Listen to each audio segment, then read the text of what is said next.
ಎಲ್ಲರಿಗೂ ನಮಸ್ಕಾರ. ನಾನು ನಿಮ್ಮ ಚೆನ್ನ. ಇದನ್ನ 2ನೇ ತರಗತಿ ಮೊದಲನೇ ಪಾಠ ನಾವು ನೋಡ್ತಾ ಇದ್ದೀವಿ. ಇಲ್ಲಿ ಯಾವುದು ಈ ಪಾಠ ಅಂತ ನೋಡೋದಾದ್ರೆ ಇಲ್ಲಿ ಆನೆ ಬಂದಿತ್ತು. ಸರಿನಾ ಮಕ್ಕಳೇ? ರೈಟ್. ಹಾಗಾದ್ರೆ ಈ ಪಾಠದ ಬಗ್ಗೆ ನಾನು ತಿಳಿಸ್ತಾ ಹೋಗ್ತೇನೆ. ನಿಮಗೆ ಅನಿಮೇಟೆಡ್ ವಿಡಿಯೋ ಇದೆ, ಅದನ್ನು ತೋರಿಸ್ತಾ ಹೋಗ್ತೇನೆ. ಮೊದಲನೇದಾಗಿ ನಾವೇನು ಮಾಡೋದು ಅಂದರೆ ಮಾಡಿ ಕಲಿ ಹಾಡಿನಲಿ, ಮಾಡಿ ಕಲಿ ಹಾಡಿನಲ್ಲಿ ಬಗ್ಗೆ ತಿಳಿತಾ ಹೋಗೋಣ. ಮೊದಲನೇದಾಗಿ ಇಲ್ಲಿ ಚಿತ್ರಗಳಿಗೆ ಏನು ಮಾಡ್ಬೇಕಂತ ಹೇಳಿದಾರೆ ಅಂದರೆ ಈ ಚಿತ್ರಗಳಿಗೆ ಬಣ್ಣ ತುಂಬಿಸಿ. ಓಕೆನಾ? ಬಣ್ಣ ತುಂಬಿಸ್ರಿ ಅಂತಿದೆ. ಹಾಗಾದರೆ ಈ ಒಂದು ಚಿತ್ರಗಳಿಗೆ ನಾವು ಬಣ್ಣ ತುಂಬ್ತಾ ಹೋಗೋಣವಾ? ರೈಟ್. ಹಾಗಾದರೆ ಬಣ್ಣ ತುಂಬೋದಕ್ಕೆ ನಮಗೇನು ಬೇಕು ಅಂದ್ರಿಗಿನ ಇಲ್ಲಿ ಸ್ಕೆಚ್ ಪೆನ್ಸನ್ನು ಬಳಸಬೇಡಿ, ಇಲ್ಲಿ ಕ್ರ್ಯಾನ್ಸ್ಗಳನ್ನು ಬಳಸ್ತಾ ಹೋಗಿ. ಕ್ರ್ಯಾನ್ಸ್ಗಳನ್ನು ಬಳಸಿದರೆ ಪೇಜ್ ಏನಾಗೋಲ್ಲ ಅಂತಂದರೆ ಹಿಂದ್ಗಡೆ ಕಾಣೋದಿಲ್ಲ. ಸ್ಕೆಚ್ ಪೆನ್ ಬಳಸಿರಂದರೆ ನೀವು ಬರೆದ್ರೆ ಅದು ಏನಾಗುತ್ತೆ ಅಂದರೆ ಹಿಂದ್ಗಡೆ ಎಲ್ಲ ಕಾಣುತ್ತೆ. ಆದ ಕಾರಣ ಇಲ್ಲಿ ಕ್ರ್ಯಾನ್ಸ್ಗಳನ್ನು ಬಳಸಿ ಬಣ್ಣ ತುಂಬೋಣ. ಸರಿನಾ? ಹಾಗಾದರೆ ನನ್ನ ಚಾನಲ್ ಮೊದಲೇ ಸಾರಿ ನೋಡ್ತಾ ಇದ್ದೀರಾ, ಕೆಂಪು ಬಟ್ಟೆ ಇರ್ತಾ ಸಬ್ಸ್ಕ್ರೈಬ್ನ ಕ್ಲಿಕ್ ಮಾಡಿ, ಪಕ್ಕದ ಗಂಟೆ ಐಕಾನನ್ನು ಕ್ಲಿಕ್ ಮಾಡಿ. ಇದರಿಂದ ನಾನು ತೆಗೆದುಕೊಂಥ ವಿಡಿಯೋ ನೋಟಿಫಿಕೇಶನ್ ಬರಲು ಸಾಧ್ಯ ಅಂತ ಹೇಳ್ತಾ, ಹಾಗಾದರೆ ನಿಮಗೆ ಈ ವಿಡಿಯೋ ಇಷ್ಟ ಆಯಿತಾ? ಹಾಗಾದರೆ ಲೈಕ್ ಕೊಡಿ. ಲೈಕ್ ಕೊಡೋದ್ರ ಮೂಲಕ ಇನ್ನೊಂದು ವಿಡಿಯೋದಲ್ಲಿ ಪ್ರೋತ್ಸಾಹ ಮತ್ತು ಜೋಶ್ ಸಿಗುತ್ತೆ ಅಂತ ಹೇಳ್ತಾ, ಹಾಗಾದರೆ ಈ ವಿಡಿಯೋ ಬಗ್ಗೆ ನೋಡ್ತಾ ಹೋಗೋಣವಾ? ರೈಟ್. ಈಗ ನೋಡಿ, ಇಲ್ಲಿ ಈ ಒಂದು ಯಾವ ಚಿತ್ರ ಇದು ಅಂದರೆ ಗಾಳಿಪಟ. ಇಂಗ್ಲೀಷ್ನಲ್ಲಿ ನಾವು ಕೈಟ್ ಅಂತ ಕರಿತೇವೆ, ಹೌದಾ? ಹಾಗಾದರೆ ನಾವು ಈಗ ಬಣ್ಣ ತುಂಬ್ತಾ ಇದ್ದೇವೆ. ನಾನು ಈ ಬಣ್ಣಗಳನ್ನು ತೆಗೆದುಕೊಳ್ತಾ ಇದ್ದೀನಿ. ರೆಡ್ ತೆಗೆದುಕೊಳ್ತಾ ಇದ್ದೀನಿ, ಸ್ಕೈ ಬ್ಲೂ ತೆಗೆದುಕೊಳ್ತಾ ಇದ್ದೀನಿ, ಮತ್ತು ಅದೇ ಥರನಾಗಿ ಗ್ರೀನನ್ನು, ಮತ್ತು ನೋಡೋಣ, ಓಕೆ, ಬ್ಲೂ ಅನ್ನು. ರೈಟ್. ಇಲ್ಲಿ ನಾನು ಬಣ್ಣ ಕೊಡ್ತಾ ಇದ್ದೀನಿ. ನೀವು ನಿಮಗೆ ಇಷ್ಟ ಆಗಿತ್ತಂಥ ಬಣ್ಣಗಳನ್ನು ತೆಗೆದುಕೊಂಡು ಬಣ್ಣವನ್ನು ಹಾಕ್ತಾ ಹೋಗಿ. ಓಕೆನಾ? ಇಲ್ಲಿ ಬಣ್ಣ ಹಾಕ್ತಾ ಇದ್ದೀನಿ.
ಇಲ್ಲಿ ನೋಡಿ, ಈ ಪದ್ಯವನ್ನು ಹಾಡಿಸಿ ಅಂತಿದೆ.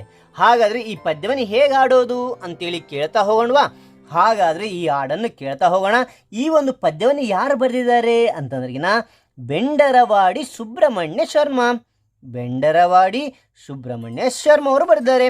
ಸರಿ, ಹಾಗಾದ್ರೆ ಆ ಒಂದು ಪದ್ಯವನ್ನು ನೋಡ್ತಾ ಹೋಗೋಣ ಬನ್ನಿ. ಆನೆ ಬಂದಿತ್ತು ಅಣ್ಣ, ಆನೆ ಬಂದಿತ್ತು, ಆನೆ ಬಂದಿತ್ತು ಅಣ್ಣ, ಆನೆ ಬಂದಿತ್ತು. ಹಬ್ಬದ ದಿನವೇ ಸುಬ್ಬನ ಮನೆಗೊಂದಾನೆ ಬಂದಿತ್ತು, ಹಬ್ಬದ ದಿನವೇ ಸುಬ್ಬನ ಮನೆಗೊಂದಾನೆ ಬಂದಿತ್ತು. ಅಪ್ಪನ ಕೊಟ್ಟ ತೆಂಗಿನಕಾಯಿ, ಅಪ್ಪನ ಕೊಟ್ಟ ತೆಂಗಿನಕಾಯಿ ಗುಳುಕು ನುಂಗಿತ್ತು. ಅಮ್ಮನು ಕೊಟ್ಟ ಬೆಲ್ಲದ ಉಂಡೆ, ಅಮ್ಮನು ಕೊಟ್ಟ ಬೆಲ್ಲದ ಉಂಡೆಯು ಗುಳುಮು ಆಗಿತ್ತು. ಉದ್ದ ಸೊಂಡಿಲ ಸಣ್ಣ ಕಣ್ಣು, ಉದ್ದ ಸೊಂಡಿಲ ಸಣ್ಣ ಕಣ್ಣು ಬೆಳ್ಳನೆ ಕೂಡಿತ್ತು, ಬೆಳ್ಳನೆ ಕೂಡಿತ್ತು. ದಪ್ಪನೆ ಕಾಲು ಅಗಲದ ಕಿವಿಯು, ದಪ್ಪನೆ ಕಾಲು ಅಗಲದ ಕಿವಿಯು ಮೋಟು ಬಾಲವಿತ್ತು, ಮೋಟು ಬಾಲವಿತ್ತು.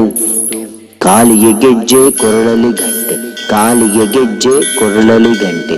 ಆನೆ ಬಂದಿತ್ತು, ಆನೆ ಬಂದಿತ್ತು.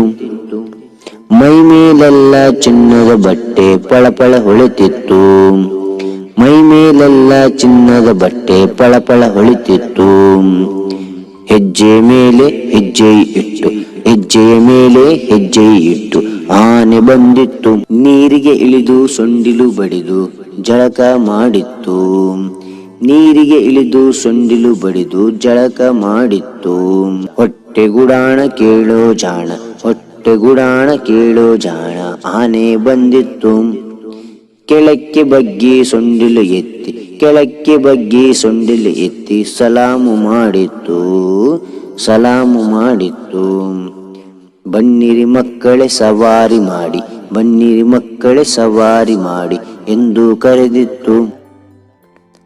ಮಕ್ಕಳನ್ನೆಲ್ಲ ಕೂರಿಸಿಕೊಂಡು ಸವಾರಿ ಹೊಡೆದಿತ್ತು, ಮಕ್ಕಳನ್ನೆಲ್ಲ ಕೂರಿಸಿಕೊಂಡು ಸವಾರಿ ಹೊಡೆದಿತ್ತು, ಸವಾರಿ ಹೊಡೆದಿತ್ತು, ಸವಾರಿ ಹೊಡೆದಿತ್ತು. ಓಕೆ, ಇಲ್ಲಿ ನೋಡಿ ಮಕ್ಕಳೇ, ಈ ಒಂದು ಪದ್ಯ ಕೇಳಿದ್ರಲ್ವಾ, ಚೆನ್ನಾಗಿತ್ತಾ? ಹಾಗಾದ್ರೆ ಕೆಳಗಿನ ಪ್ರಶ್ನೆಗಳಿಗೆ ಉತ್ತರ ಹೇಳಿಸಿ ಅಂತಿದೆ. ಸರಿ, ಹಾಗಾದ್ರೆ ಈ ಒಂದು ಪ್ರಶ್ನೋತ್ತರಗಳು ನೋಡ್ತಾ ಹೋಗೋಣ, ಒಂದೊಂದಾಗಿ ಇಲ್ಲಿ ನೋಡ್ತಾ ಹೋಗೋಣ. ಮೊದಲನೇ ಪ್ರಶ್ನೆ, ಇಲ್ಲಿ ಆನೆ ಯಾವ ದಿನದಂದು ಮನೆಗೆ ಬಂದಿತ್ತು ಅಂತ ನೋಡಿದ್ರೆ ಉತ್ತರ ನೋಡಿ, ಆನೆ ಹಬ್ಬದ ದಿನದಂದು ಮನೆಗೆ ಬಂದಿತ್ತು. ಹಬ್ಬದ ದಿನ ಬಂದಿತ್ತಿಲ್ಲ ಆನೆ, ರೈಟ್. ಅದಾದ ನಂತರ ಎರಡನೇ ಪ್ರಶ್ನೆ ನೋಡಿ, ಯಾರ ಮನೆಗೆ ಆನೆ ಬಂದಿತ್ತು? ಯಾರ ಮನೆಗೆ ಬಂದಿತ್ತು? ಸೂತ್ರ ನೋಡಿ, ಸುಬ್ಬನ ಮನೆಗೆ ಆನೆ ಬಂದಿತ್ತು. ಹೌದಾ? ರೈಟ್. ಮೂರನೇ ನೋಡಿ, ಆನೆಗೆ ಅಮ್ಮ ಏನನ್ನು ಕೊಟ್ಟಳು? ಅಮ್ಮ ಏನು ಕೊಟ್ಟಳು ಆನೆಗೆ ಅಂದ್ರೆ ಆನೆಗೆ ಅಮ್ಮ ಬೆಲ್ಲದ ಉಂಡೆ ಕೊಟ್ಟಳು. ಹೌದಾ? ಹಾಗಾದ್ರೆ ನೋಡಿ ನಾಲ್ಕನೇದು, ಆನೆಯ ಕಾಲಿಗೆ ಏನನ್ನು ಕಟ್ಟಲಾಗಿತ್ತು? ಏನನ್ನು ಕಟ್ಟಿದ್ರು ಕಾಲಿಗೆ ಅಂದ್ರೆ ರೈಟ್, ಆನೆಯ ಕಾಲಿಗೆ ಗೆಜ್ಜೆ ಕಟ್ಟಲಾಯಿತು. ಓಕೆ. ಐದನೇ ನೋಡಿ, ಆನೆಯು ಹೇಗೆ ಜಳಕ ಮಾಡಿತ್ತು? ಹೇಗೆ ಜಳಕ ಮಾಡಿತ್ತು, ಸ್ನಾನ ಮಾಡಿತ್ತು ಅಂದ್ರಿಗಿನ ಉತ್ತರ ನೋಡಿ, ಆನೆಯು ನೀರಿಗೆ ಇಳಿದು ಸೊಂಡಿಲು ಬಡಿದು ಜಳಕ ಮಾಡಿತ್ತು. ಸರಿನಾ? ಆರನೇ ಪ್ರಶ್ನೆ, ಆನೆಯು ಹೇಗೆ ಸಲಾಮು ಮಾಡಿತ್ತು? ಹೇಗೆ ಸಲಾಮ್ ಮಾಡ್ತದು ಅಂದ್ರಿಗಿನ ಉತ್ತರ ನೋಡಿ, ಆನೆಯು ಕೆಳಕ್ಕೆ ಬಗ್ಗಿ ಸೊಂಡಿಲು ಎತ್ತಿ ಸಲಾಮು ಮಾಡಿತ್ತು. ಸರಿನಾ? ಏಳನೇ ಪ್ರಶ್ನೆ ನೋಡಿ, ಆನೆಯು ಮಕ್ಕಳನ್ನು ಕರೆದುಕೊಂಡು ಎಲ್ಲಿಗೆ ಹೊರಟಿತ್ತು? ಎಲ್ಲಿಗೆ ಹೊರಟಿತ್ತು ಅಂದ್ರಿನ ಆನೆಯು ಮಕ್ಕಳನ್ನು ಸವಾರಿಗೆ ಕರೆದುಕೊಂಡು ಹೊರಟಿತ್ತು. ಎಲ್ಲಿಗೆ? ಸವಾರಿ ಮಾಡಕ್ಕೆ ಕರ್ಕೊಂಡೋಯ್ತು. ಹೌದಾ? ಸರಿ, ಹಾಗಾದ್ರೆ ಮುಂದಿನ ಒಂದು ಭಾಗದಲ್ಲಿ ಇಲ್ಲಿ ನೋಡಿ ಮುಂದೇನು ಕೊಟ್ಟಿದ್ದಾರೆ ನೋಡಿ, ಇಲ್ಲಿ ನೋಡಿ ಇದೆ ಕೆಳಗಿನ ಚಿತ್ರಗಳನ್ನು ಕುರಿತು ಮಕ್ಕಳಿಗೆ ತಿಳಿದಿರುವುದನ್ನು ಹೇಳಿಸಿ. ಮಕ್ಕಳೇ, ಈ ಒಂದು ಚಿತ್ರಗಳು ಕಾಣ್ತಾ ಇದ್ದೀವಾ? ಈ ಚಿತ್ರಗಳ ಬಗ್ಗೆ ನಿಮಗೆ ಏನು ಗೊತ್ತು ಅದನ್ನು ನಿಮ್ಮ ತಂದೆ ತಾಯಿಗೆ ಅಥವಾ ನಿಮ್ಮ ಅಣ್ಣ ತಮ್ಮಂದರಿಗೆ ತಿಳಿಸಿ. ಆ ತಿಳಿದ ಪಕ್ಷದಲ್ಲಿ ಗಾಂಧಿ ತಾತ ಅವ್ರ ಬಗ್ಗೆ ವಿವರಣೆ ಬೇಕಾ ಮೇಲೆ ಐಕಾಡೋ ಮಕ್ಕ ನೀವು ನೋಡ್ಬೋದು. ಸರಿನಾ? ಸರಿ, ಅದಾದ ನಂತರ ಇಲ್ಲಿ ಎತ್ತಿನ ಚಿತ್ರ ಕಾಣ್ತಾ ಇದೆಯಾ? ಈ ಎತ್ತಿನ ಚಿತ್ರ ಯಾವುದು, ಎದಕ್ಕೆ ಉಪಯೋಗ ಆಗುತ್ತೆ ಅಂತಕ್ಕಂಥದ್ದು ನಿಮ್ಮ ಪೇರೆಂಟ್ಸ್ಗೆ ತಿಳಿಸಿ. ಅದ್ರ ಬಗ್ಗೆ ಕೂಡ ನೀವು ನಿಮ್ಮ ಪೇರೆಂಟ್ಸ್ನ ಕೇಳಿ ನೀವು ಏನೆಲ್ಲ ಮಾಡುತ್ತೆ ಕೆಲಸಗಳು ಅಂತೇಳಿ ನೀವು ತಿಳಿಬೋದು. ಸರಿನಾ? ಸರಿ. ಅದಾನಂತರ ಈ ಎತ್ತಂತಕ್ಕಂಥದ್ದು ನಾವು ಬಂಡಿಯ ಕಟ್ತೇವೆ, ಒಂದು ಸ್ಥಳದಿಂದ ಇನ್ನೊಂದು ಸ್ಥಳಕ್ಕೆ ಹೋಗೋಕ್ಕೆ ಉಪಯೋಗ ಆಗುತ್ತೆ. ಅದೇ ಥರನಾಗಿ ರೈತರು ಹೊಲದಲ್ಲಿ ಉಳೋದಕ್ಕೆ ಸಹಾಯ ಮಾಡುತ್ತೆ. ಓಕೆ, ಇದು ತೆಂಗಿನ ಮರ. ಈ ತೆಂಗಿನ ಮರದಲ್ಲಿ ಏನು ಬಿಡುತ್ತೆ? ಎಳ್ನೀರು ಬಿಡುತ್ತೆ. ಇದರಿಂದ ನಾವು ನೀರಿರ್ತೇವೆ, ನೀರನ್ನು ನಾವು ಕುಡಿಬೋದು. ಇದು ಆರೋಗ್ಯಕ್ಕೂ ಕೂಡ ಒಳ್ಳೆಯದು. ಸರಿನಾ? ಸರಿ, ಹಾಗಾದರೆ ಮುಂದಿನ ಒಂದು ಭಾಗವನ್ನು ಮುಂದಿನ ತರಗತಿಯಲ್ಲಿ ಈ ವಿವರಣೆಯನ್ನು ತಿಳಿಸ್ತಾ ಹೋಗ್ತೇನೆ. ಹಾಗಾದರೆ ಈ ಒಂದು ವಿಡಿಯೋ ಇಷ್ಟವಾದಲ್ಲಿ ಲೈಕ್ ಮಾಡಿ, ಶೇರ್ ಮಾಡಿ, ಸಬ್ಸ್ಕ್ರೈಬ್ ಆಗೋದು ಮರಿಬೇಡಿ ಅಂತ ಹೇಳ್ತಾ ಈ ವಿಡಿಯೋ ಮುಗಿಸ್ತಾನೆ. Thank you for watching. Bye.